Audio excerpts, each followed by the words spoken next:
There's a lot to be smiley and cheery about.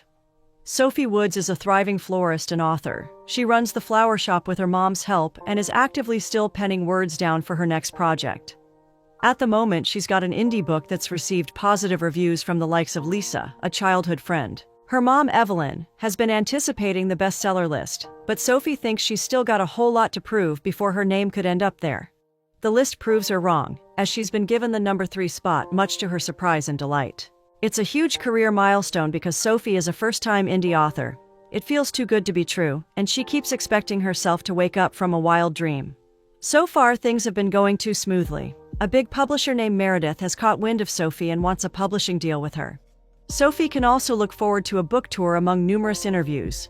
To help her with this, her agent, Janice, calls in a public speaking coach named Daniel to assist her. But guess what? She turns down his help, opting to handle it herself. Janice explains they'll be handy to each other, but Daniel declines Sophie's offer of editing his work in progress. An eye for an eye, it seems. But is it really worth it? Janice has called for a press conference, and Sophie's walk of fame starts immediately. There's no time to prepare, and she'll need to give her first public speech right away. The press conference is a disaster. Sophie has stage fright, and it shows through her stutter and fidgeting. Janice steps in to save her from total embarrassment, and then apologizes for springing up the conference without forewarning. But there is a looming book tour. It's late evening when Sophie returns to the florist shop. Her mom has been basking in her daughter's glory all day, and advises Sophie to do the same. Her book is a hit and has several positive reviews that she can be proud of. Sophie returns home and goes down memory lane. She has a box of journals and write-ups, and now she can add the bestseller list to them. Meanwhile, Tom, Daniel's producer, isn't impressed with his scripts. It needs work, and there's not much time left. Daniel tries to find a loophole, but Tom kicks against it. His only saving grace is to make his series good enough for production. For reasons best known to Sophie, she remains stubborn about needing Daniel's help, insisting she can handle further public affairs by herself. Janice disagrees, and eventually convinces her to not get cocky. If she messes up again, she could lose her dream career. Daniel proposes a business lunch to kickstart, and Sophie reluctantly agrees. During the business lunch, Sophie expresses how she doesn't need help, and hints that Daniel's portfolio isn't eye-catching enough to want to be coached under him. If Daniel notices the jab, he doesn't say. Instead, he asks to do a quick assessment of her to know if she can be let off the hook. He works her through an exercise, and she finally admits that she's scared. She's bad at facing a crowd and doesn't look forward to the interview that's only 10 days away. She's also skeptical about Daniel's help, but he's optimistic that they can refine her in time for her big day. Sophie reports for duty. She gets to see the workspace Daniel and Tom share before he takes her to a reserved spot for yoga. Breath control and calmness go hand in hand. Sophie will need to be relaxed if she's going to speak in public. They talk as they exercise, learn things, and get comfortable with each other. The session is interrupted when Evelyn texts, needing Sophie to cover for her at the flower shop. Daniel walks with Sophie to the shop, and it's an opportunity to hand in a monologue she should memorize. She'll recite the monologue when the time is right in front of a group of friends to test how well she's mastered her public speaking skills. The monologue is from Romeo and Juliet, and Sophie remarks that she's not a fan. In her opinion, love is rational. Daniel counters that if she has such a view, then she's never been in love. They've still got a meeting the following day. Daniel plans to work with Sophie's fears to further harness her skills.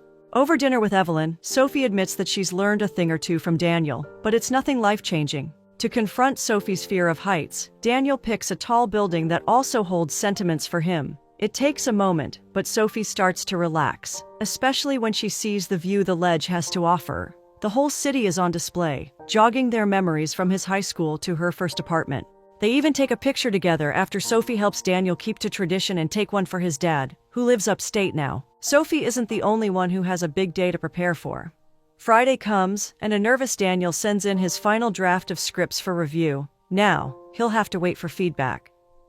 The next fear Sophie needs to face is skating. She was good at it until she took a fall and had to get surgery. Regardless, she's still got the moves. Turns out, so does Daniel. With her fears confronted, they move on to body language, an avenue for them to get closer, metaphorically speaking anyway. Sophie tries to learn her lines to the teeth, but Evelyn advises that there is room for improvisation, and Sophie should take it easy on herself. When her mother leaves, Sophie goes back to practicing her lines. The trail run is here, and Tom comes to help set up the tech for Sophie's speech. there's a small waiting crowd, and Sophie is nervous to face and address them. When she gets on the stage, it's worse. She's struggling to remember the techniques, struggling to keep her breath under control. Unable to stomach another minute, she bolts, and Daniel quickly addresses the confused crowd before going after her. Sophie is frustrated that she's made no headway with the situation. She snaps when Daniel tries to encourage her, remarking that public speaking is easy for him, so he can't pretend to understand her stage fright. Like every other human, Daniel has his own shortcomings. He's not much of a writer. Sophie can sympathize with him and offers to help him edit because she wants to return the favor. He's been patient and kind with her.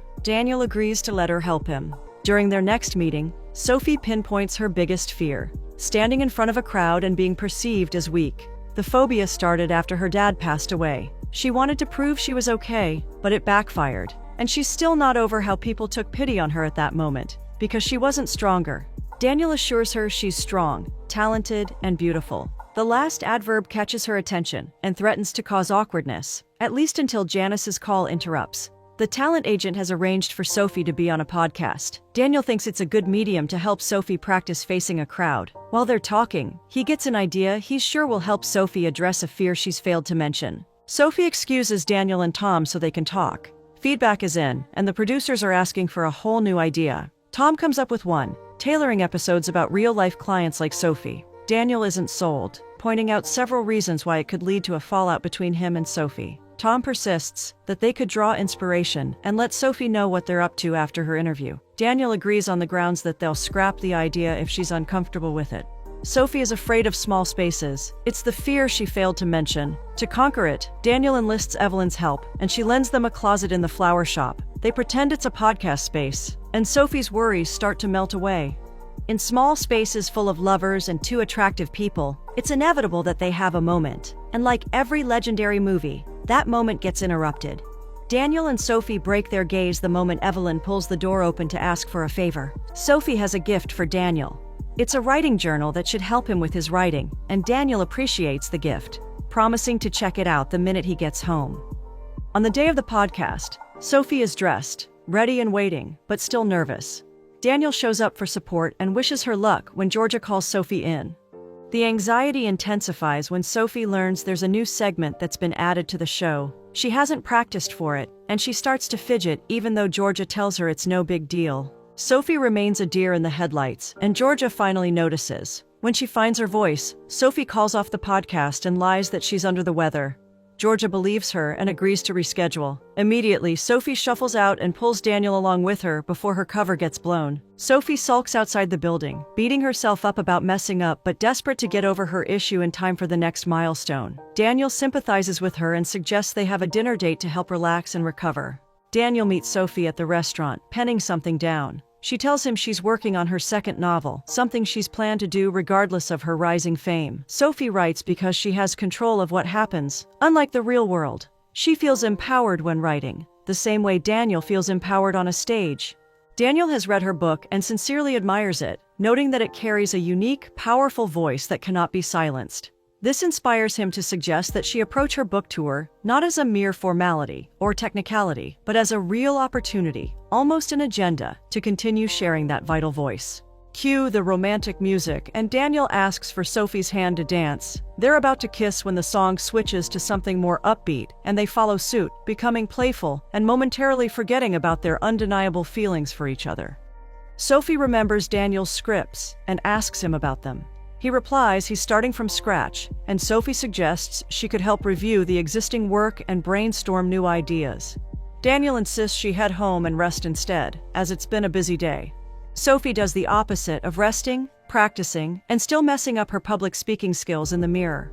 Daniel sends in the scripts, seemingly having a change of mind. Sophie replies she'll have a look right away. She's having a look when she finds the draft episode about her. The following day she confronts Daniel about it, feeling used. He tries to explain, but she isn't having it, just wanting him to leave. When Evelyn arrives with lunch, she and Sophie talk about what happened with Daniel. Sophie still questions Daniel's intentions, hurt that he didn't ask her permission to be used in his series. Evelyn suggests that she should give him a listening ear and understand why he did what he did. Meanwhile, Daniel is sulking, and Tom is convinced that his friend is going through a heartbreak. Daniel comes knocking and hands Sophie a gift he was planning to give her before their fight. He also apologizes and explains the thing with the episode, and Sophie decides not to be so mad at him anymore. He hovers at her door even after she's closed it, conflicted about maybe wanting to say or do more.